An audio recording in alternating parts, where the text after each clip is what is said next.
Here we are looking at GDSM. Long-time follower of this one, but I do believe it's been a while since the last time I've done a video chart on it. But had some questions and comments coming on it today saying, hey, check this one out, heads up on the volume. And sure enough, looking down at the bottom, you can see nice volume bar that has come in, and more importantly, the price has reacted nicely with it.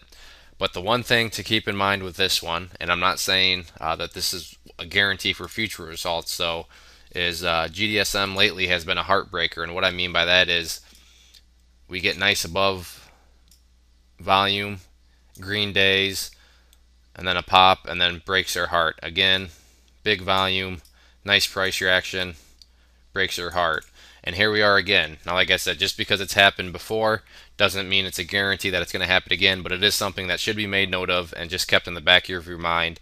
So, don't be pulling out the kids' college education or tuition fund and loading more up because you think this one's about to skyrocket. Um, you know, Proceed with caution, but again, don't send any hate mail. I'm not saying this is what's guaranteed to happen, but I do think it's worth pointing out and just to make note of. Now, the good thing that has happened, though, that's different this time than these other couple times, deal is right here. You can see this purple line here, which is a 50-day simple moving average. It has been a long time being right here the last day that the price actually closed above it. There's been times where the price has poked its head above it, but as far as getting to close above it, you can see here, time after time, the price has come up and it has just knocked it down. I'm not sure what happened this day.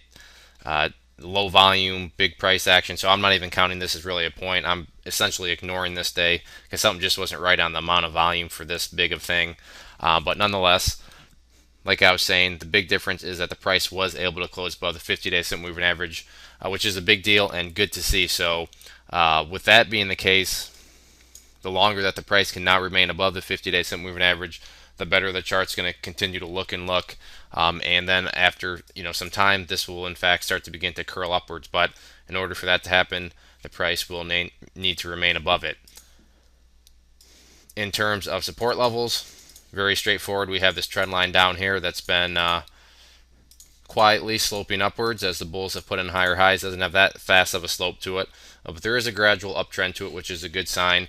And then resistance wise, this was a resistance. This is now a support, with the ideal support level being 0.0031 that you'd like to see hold.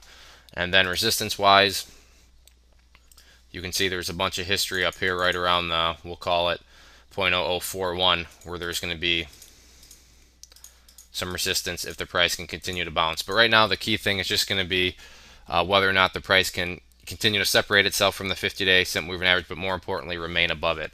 So if there are any other questions on the chart, please let me know. If not, I'd encourage you to check out bullwarriorstocks.com. If you go there and sign up for the free newsletter, you'll be sent a free ebook.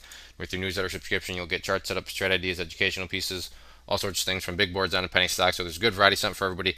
It is all free. We'd make some good money together on our alert. So I'd encourage you to go to the website, sign up, and see what it's all about.